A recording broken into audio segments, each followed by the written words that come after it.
সিংহাসনের মহাসংগ্রাম গেছে, শেষ হয়েছে 4 জুন। তারপরে আবার ভোট, অর্থাৎ 4 বিধানসভার উপনির্বাচন 10ই জুলাই হয়ে গেছে আজকে তার রেজাল্ট। কিন্তু 4টি সংখ্যা শুধু সংখ্যা মাত্র, আসলে ছিল লোকসভা নির্বাচনে তিনটি বিধানসভা কেন্দ্রে লোকসভা নির্বাচনের বিধানসভার নিরিখে বাগদা, রায়গঞ্জ এবং রানাঘাট দক্ষিণ এই 3টি বিধানসভা কেন্দ্রে বিজেপি অনেকটাই এগিয়ে ছিল শাসক দলের ক্ষেত্রে। বিধানসভার উপনির্বাচনে সাধারণত শাসক দল এগিয়ে থাকে, কিন্তু এক্ষেত্রে পিছিয়ে ছিল শাসক দল। আজকে কি হবে? এবং তার সঙ্গে মানিকতলা, যেখানে আবাসন কাঁটা ছিল শাসক দলের এ রাজ্যের, সেই মানিকতলাতে কি হবে এই নিয়ে আগামী কয়েক ঘন্টা আমাদের রাজনৈতিক তর্ক বিতর্ক, এবং সব থেকে আগে আমরা যেটা দিই তথ্য, রেজাল্ট। ধীরে, তাড়াতাড়ি নয়, তাড়াহুড়ো নয়, ধীরে ধীরে আমরাই সঠিক তথ্য দিই নিউজ 18 নেটওয়ার্ক। সুতরাং 8টা থেকে, এখন থেকে চোখ রাখুন নিউজ 18 বাংলায়। সকাল 8টা থেকে শুরু হয়ে যাচ্ছে ভোট গণনা। এই মুহূর্তে আমার সঙ্গে যারা যারা রয়েছেন তাদের সঙ্গে পরিচয় করিয়ে দেব। তৃণমূল কংগ্রেস মুখপাত্র কৃষাণু মিত্র, সিপিআইএম নেতা বাদশা দাস, কংগ্রেস মুখপাত্র চন্দন ঘোষ চৌধুরী, বিজেপি মুখপাত্র কেয়া ঘোষ এবং অধ্যাপক দেবর্ষী ভট্টাচার্য। প্রথমেই চলে যাব দুটো কেন্দ্র, মানিকতলা এবং রায়গঞ্জ।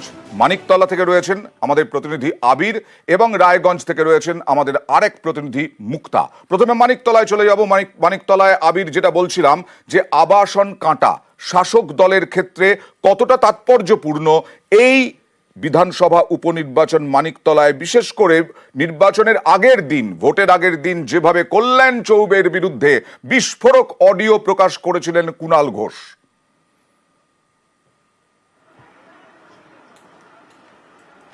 প্রথমত হচ্ছে যে 4 কেন্দ্রে উপনির্বাচন হয়েছে তাদের মধ্যে একটা কমন ফ্যাক্টর রয়েছে, সেটা হচ্ছে এই 4টে কেন্দ্রের উপনির্বাচনের ক্ষেত্রে শহরাঞ্চলের ভোট তৃণমূল কংগ্রেস নিজেদের পক্ষে কতটা দখল রাখতে পারবে তার একটা অ্যাসিড টেস্ট এই 4 কেন্দ্রের উপনির্বাচন থেকে হয়ে যাচ্ছে।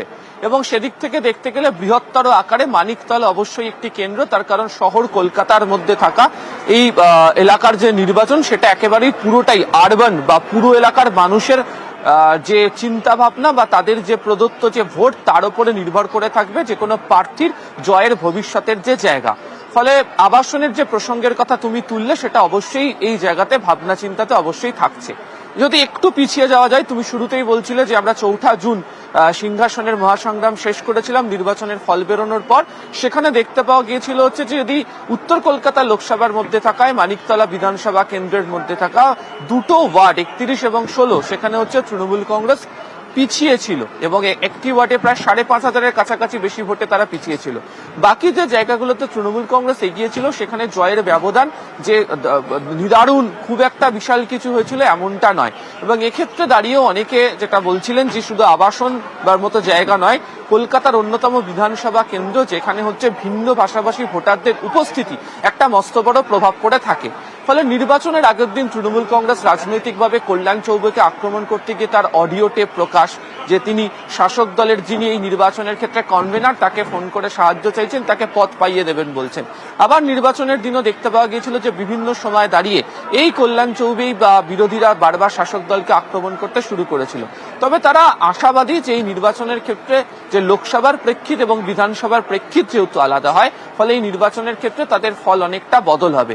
এবং আবারও তোমাকে বলছি, এর রেশ ধরে রায়গঞ্জ, বাগদা এবং রানাঘাটের মতো জায়গার যে শহরাঞ্চল রয়েছে সেখানে ভোটের কি প্রভাব থাকবে, কতটা ভোট পাচ্ছে, সেটাও এই উপনির্বাচনের ক্ষেত্রে শাসক দলের দেখার জায়গাতে রয়েছে। একদম রায়গঞ্জে চলে যাব। রায়গঞ্জে মুক্তা রয়েছেন। মুক্তা, এই রায়গঞ্জের ক্ষেত্রেও বারবার বলা হচ্ছে যে 3টি কেন্দ্রেই, বিশেষ করে বাগদায় যদিও বিশ্বজিৎ দাস দাঁড়াতে চাননি, কিন্তু রায়গঞ্জ এবং রানাঘাট দক্ষিণে রায়গঞ্জে হেরে যাওয়া প্রার্থীকে আবার প্রার্থী করা হয়েছে তৃণমূলের পক্ষ থেকে কৃষ্ণ কল্যাণী। এই কৃষ্ণ কল্যাণীকে নিয়ে বা এদিকে বিজেপির যিনি রয়েছেন মানস ঘোষ, কোন দিকে পাল্লা ভারী বলে মনে করছে রাজনৈতিক মহল? কারণ রায়গঞ্জে আবার বিজেপি জিতেছে, যদিও দেবশ্রী চৌধুরীকে চেঞ্জ করা হয়েছিল তার আসন, তাকে সরিয়ে জয়ী প্রার্থীকে সরিয়ে কলকাতা দক্ষিণে নিয়ে আসা হয়েছিল। কি মনে হচ্ছে রাজনৈতিক মহল? অন্য তোমাকে বলি যে রায়গঞ্জে যে তিনটে ক্যান্ডিডেট রয়েছে, একদিকে কৃষ্ণ কল্যাণী এর আগে দেখেছি বিধানসভায় বিজেপি থেকে জিতে এসেছিলেন, পাশাপাশি যে লোকসভা নির্বাচনে এখানেও কিন্তু দেখা যাচ্ছে বিজেপি কিন্তু সাংসদ হয়েছেন। তবে যে রায়গঞ্জে 47,000 ভোটে যে এগিয়েছিলেন বিজেপি, এখন সেটাকে রিকভারি করে কতটা পথ ঘাসফুল ফোটাতে পারবে, এটা কিন্তু একটা বড় চ্যালেঞ্জ। কারণ আমরা দেখেছি যখন লোকসভায় যখন হেরেছেন কৃষ্ণ কল্যাণী, পরে কিন্তু আবারও টিকিট পেয়েছেন। কিন্তু বিরত করছে একটু সুপ্তি পান্ডে কি বলছেন দেখাবো। আমাদের 31 নম্বর ওয়ার্ডে বরাবরই 31 নম্বর ওয়ার্ড একটু ঝঞ্ঝাট ঝামেলা ওখানটাতেই হয়। আমাদের ভবতারণ বুথ এবার শান্ত ছিল 16 নম্বর ওয়ার্ডে। আর 31 নম্বর ওয়ার্ডের যেটা সেটা একটা বিক্ষিপ্ত ঘটনা। আমি যা শুনলাম, বারবার উনি যাচ্ছিলেন, ছেলেদের ধাওয়া করছিলেন, সন্দেহ হলেই মারধর করার চেষ্টা করছিলেন, ইরিটেট করছিলেন। কিন্তু তার ফলে একটা ইরিটেশন তৈরি হয়েছিল। সেটা কি তার একটু আগে ওনার সঙ্গে আমার মানে 100 মিটারের দূরত্বে গাড়ি রাখা ছিল, আমি দেখলাম সুন্দরভাবে উনিও যাচ্ছেন, আমিও বললাম এমনি কল্যাণবাবু একই রাস্তা দিয়ে যাচ্ছেন, উনি চলে গেলেন, আবার যে কেন ঘুরে এলেন ওখানে, বারবার করে লোকে বলছে ওখানেই উনি ঘুরবেন কেন, আরও তো 7টা ওয়ার্ড আছে, সেখানে না ঘুরে পার্টিকুলারলি 31-এ ওনার ঘোরার ওই জায়গাটা ঘুরপাক খাবেন কেন? আরও কোনো ওয়ার্ডে আপনি দেখান, কিচ্ছু হয়নি, কোনো ওয়ার্ডে কোনো পার্টে হয়নি, কোনো ওয়ার্ডে হয়নি। 277টা পার্ট আমাদের, তার মধ্যে একটা দুটো পার্ট, এটা কি আপনি বিরাট ভায়োলেন্স? আপনার দলের নেতারা বলছে যে 2021 এবং 2024-এ দাঁড়িয়ে দুবারই একই বিজেপির প্রার্থী এবং তিনি নির্বাচনের দিন নাকি একই রকম অশান্তি করেন, আপনিও কি তাই মনে? একই রকম অশান্তি করেন, একই রকম হাইকোর্টে যান, একই রকম একটা এলাকার ভোট আটকে রাখেন। 22 বার ডাকা হয়েছে হাইকোর্টে, তিনি যাননি, সুপ্রিম কোর্ট ভার্ডিক্ট দিল। কে এমন জরুরি ব্যক্তি যে তার ব্যস্ততার জন্য আমাদের ডাক অস্বীকার করছে? ভোটের দিন ভুয়ো ভোটার ধরা পড়েছিল, বলা হচ্ছে যে তিনি নাকি শাসক দলের কপালটা এরকম, যাই কাজই করুক একটা করে ভুয়ো ভোটার কোথা থেকে বেরোয়? ভুয়ো ভোটার সব আপনি কন্ট্রোল করতে পারবেন পুরোটা? ব্যবধান কেমন হবে? কিচ্ছু বলবো না এখন। আমি একদম আগে থেকে ফোরকাস্ট করি না, দেখা যাক। 21-এর থেকে বেশি হবে, 21-এর থেকে বেশি হবে, 2021-এ প্রায় 20,000 ভোটে তার থেকে বেশি হবে 2021-এর থেকে। একটু আলোচনা করে আমি মুক্তার কাছে যাবো। হতে পারে সেই, আর সে এরকম বিরোধী নিয়েই কাজ করেছে, একা লড়েছে। যখন এখনো মানুষের কাছে সে যদি নেমে আসে, চাহিদা একই রকম, আগামী 50 বছর কেউ ভোট পাবে না। শেষ প্রশ্ন, সেটা হচ্ছে যে মানিকতলাতেও আবাসনের একটা কাটা দেখা গেছিল, একটা আবাসনের ঘটনা নিয়ে, তা নিয়ে বিরোধীরা ঢালাও প্রচার করেছে, এবং হচ্ছে যে এখানেও প্রচুর ভিন্ন ভাষাভাষী ভোটার থাকে। লোকসভার ক্ষেত্রে দেখা গেছিল সেই ট্রেন্ডটা একটু চেঞ্জ হয়েছিল কিছু ওয়ার্ডগুলোর ক্ষেত্রে, সেটা পুনরায় ফেরত আসবে? ডেফিনেটলি আসবে। দেখুন, কথোপকথনের মাধ্যমে সবটা হয়। ওরা তো ওর কাছে কাউকে কাউকে পাঠিয়েছিলেন, মমতা তাদের প্রতিনিধিদের, তারা যখন ক্ষমা চাইতে গেছে ওরা বললো আমরা অবাক হচ্ছি, ওনারা এলেন, আমরা মালা দিলাম, আমরা মিষ্টি খাওয়ালাম, হঠাৎ এই খাওয়ানো খবর এটা কোথা থেকে এলো? হঠাৎ ঘেঁটে দেবার একটা বিরাট ষড়যন্ত্রের মধ্যে। অটো ওখানে ইউনিয়ন, অনেকগুলো অটো ইউনিয়ন আছে, তারা একদম পরিশীলিত পথে সবসময় ব্যবহার করবে এরকমটা নয়। 2-1 জয় বাংলা ধ্বনি দেবে, 2-1 করে ফেলবে। মানিকতলার তৃণমূল প্রার্থী সুপ্তি পান্ডে যেদিন নির্বাচন হয়েছিল অর্থাৎ 10ই জুলাই কল্যাণ চৌবের ভূমিকা নিয়ে প্রশ্ন তুললেন, বললেন তিনি নাকি মারধর করতে গেছেন, তিনি নাকি ইরিটেট করতে গেছেন। আমি একটু আলোচনা করে নি, কৃষাণুর কাছে যাব। কৃষাণুর সেদিন দেখা গেছে, আমি প্রশ্ন তুলেছিলাম যে আচ্ছা কল্যাণ চৌবের সঙ্গে কেন্দ্রীয় বাহিনী আছে, কল্যাণ চৌবের সঙ্গে বিজেপি কর্মী তো ছিলেন না, সেরকম ছিলেন না। বাদশাহ সেদিন ছিলেন আমার সঙ্গে, চন্দনদাও ছিলেন আমার সঙ্গে, দেবর্ষিদাও ছিলেন আমার সঙ্গে, তাহলে মারধর করতে কি করে গেলেন? দেখো, এটা তো আর নতুন কিছু নয়। বিজেপির যারা প্রার্থী, মূলত আমরা 2024-এ বা 21-এও দেখেছি, তাদের একটা মিডিয়া অপটিক্স ভিত্তিক রাজনীতি। সে সারা বছরই যদি দেখি, তাদের মানুষের পাশে থাকা, মানুষের অভাব অনটন বা দাবি দেওয়ার সাথে তাদের থাকে না, তারা থাকে কখনো এজলাসে থাকে আর মিডিয়াতে থাকে। তো এইভাবেই ওদের রাজনীতিটাই হচ্ছে মিডিয়াকে কন্টেন্ট দেওয়া, এবং সেই কন্টেন্টের ভিত্তিতে কখনো রিল, কখনো পোর্টালে নিউজ থাকা বা গদি মিডিয়াতে ভেসে থাকা, এটাই তো ওদের ভিত্তি রাজনীতি, বিশেষ করে বাংলাতে। এখন তো শুনছি সারা ভারতেও তাই অবস্থা। তো যাই হোক, তারা তাদের মতো রাজনীতি করছেন, তা মানুষের কাছে গ্রহণযোগ্যতা হারাচ্ছেন। আমরা পরিষ্কার আমাদের এই যে চারটা উপনির্বাচন হচ্ছে চারটা জায়গাতে, তাতে মানিকতলা বাদে সব জায়গাতেই যদি দেখি যে গুটি কয়েক জায়গাতে বিজেপির সাংগঠনিক বিস্তার ঘটেছে বিগত বেশ কিছু বছরে, তাহলে এই বাগদা হোক বা রানাঘাট হোক বা রায়গঞ্জ হোক, এবং 2024-এও তাদের এই 3টে আসনে লিড ছিল।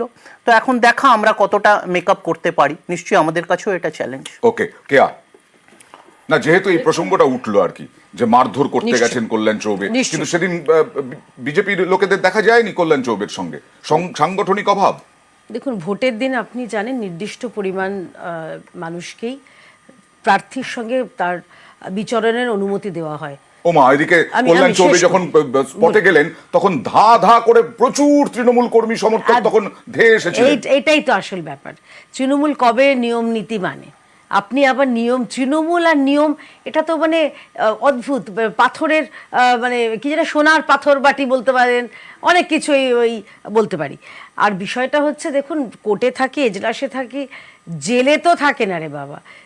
তৃণমূলের যে নেতা মন্ত্রীরা যেরকম জেলে বিচরণ করে, কোর্টে বিচরণ করতে পারি, কারণ এই পরিমাণ যে দুর্নীতি হচ্ছে, এই পরিমাণ অন্যায় অনাচার হচ্ছে, তার কারণে কোর্টে তো যেতেই হবে। দেখুন, আমাদের তো আমরা এই তৃণমূল সরকারের মতন আইন আদালত সব কিছুকে আমরা তো ওভারলুক করে দিতে পারি না। এবার বিষয়টা হচ্ছে যে দেখুন, এই রাজ্যে খুব খারাপ লাগছে বলতে অয়েন্দা, যে এই রাজ্যে উপনির্বাচনের ক্ষেত্রে উপনির্বাচনে সেখানে ভোট হয় না। আমি খুব মানে দায়িত্ব নিয়ে বলছি, যেহেতু আমিও একটা উপনির্বাচনে প্রার্থী হয়েছিলাম, উপনির্বাচনে কোনো ভোট হয় না এখানে, শুধুমাত্র এখানে পুলিশ দিয়ে ভোটটা পরিচালনা করা হয়। এখন তৃণমূলের কাডাররা যারা অবশিষ্ট রয়েছে তারা জানে যে এই বিদায়বেলা শেষবেলায় যা পড়ে পাওয়া যায় তাই পাচ্ছি, আর বাকি ভোটটা পরিচালনার পুরো দায়িত্ব নিয়ে নিয়েছে পুলিশ। আপনি চিন্তা করুন, পুলিশের সামনে মারা হচ্ছে, পুলিশের সামনে ভাঙচুর করা হচ্ছে, একজন প্রার্থীর গাড়ি ভাঙচুর করা হলো বাগদায়, আপনি দেখিয়েছেন সেদিন। কি ব্যবস্থা নেওয়া হয়েছে, কতজনকে গ্রেপ্তার করা হয়েছে? ঠিক, আমরা জানি যে বিধানসভা উপনির্বাচনে ভোটের হার কম পড়ে, সাধারণভাবে যারা শাসক দল তারাই জয়লাভ করে, কিন্তু কেয়া যেটা বললেন যে ভোট হয় না, উপনির্বাচনে ভোট দিতে দেওয়া হয় না। আসবো এই আলোচনায় আসবো, আপডেট তথ্য আপনাদের কাছে দেবো। তবে রায়গঞ্জে এখনো কথা শেষ হয়নি আমাদের প্রতিনিধি মুক্তার সঙ্গে। মুক্তা, যে তাৎপর্যপূর্ণ বিষয়টা রায়গঞ্জের ক্ষেত্রে যেটা শেষ করনি তুমি, শেষ করো প্লিজ। দেখো অয়েন্দা, রায়গঞ্জের যে দেখা কৃষ্ণ কল্যাণী যে এর আগে যে ভোটে লোকসভা নির্বাচনে হেরেছিলেন, কিন্তু মুখ্যমন্ত্রী মমতা বন্দ্যোপাধ্যায় তার উপরে ভরসা রেখেছেন এবং তিনি আশাবাদী যে রায়গঞ্জে ঘাসফুল ফোটাবে।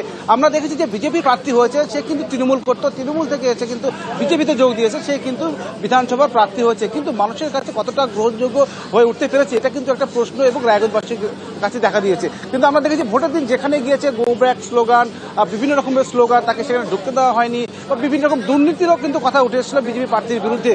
এবং সেই ক্ষেত্রে দেখা যাচ্ছে যে শাসক দলের পক্ষে কিন্তু একটা ভোট ব্যাংক বেড়েছে এবং কৃষ্ণ কল্যাণী কিন্তু হাল ছাড়েনি। এবং আমরা দেখেছি প্রচারে যখন গিয়েছেন, এবং যে আগে যে স্ট্র্যাটেজি ছিল এখন টোটালটাই কিন্তু চেঞ্জ করে দিয়েছে। সাধারণ মানুষের সঙ্গে কথা বলেছে, বাড়ি বাড়ি গিয়ে কথা বলেছে, সেই মানুষের মধ্যে কিন্তু কৃষ্ণ কল্যাণী একটা জায়গা করে নিয়েছে বলে মানুষের একটা দাবি, সেটা লক্ষ্য করা গিয়েছে। তবে এই যে লোকসভায় যে রায়গঞ্জ বিধানসভা, একেবারে তাই, মানস ঘোষের বিরুদ্ধে বিভিন্ন সময় দুর্নীতির অভিযোগ উঠেছে এই ভোট প্রক্রিয়া চলাকালীন, মানে ভোট প্রচার চলাকালীন। তারপরে কি হয়, রানাঘাট এবং রায়গঞ্জ এই দুটো বিশেষ করে পুনরুদ্ধার করতে পারে কিনা তৃণমূল, এবং বাগদা মতুয়া ভোট সেইভাবে পাবেন মুকুটমণি অধিকারী, নাকি বিনয় বিশ্বাসের ভোট ব্যাংকে ঢুকবে মতুয়া ভোট? এই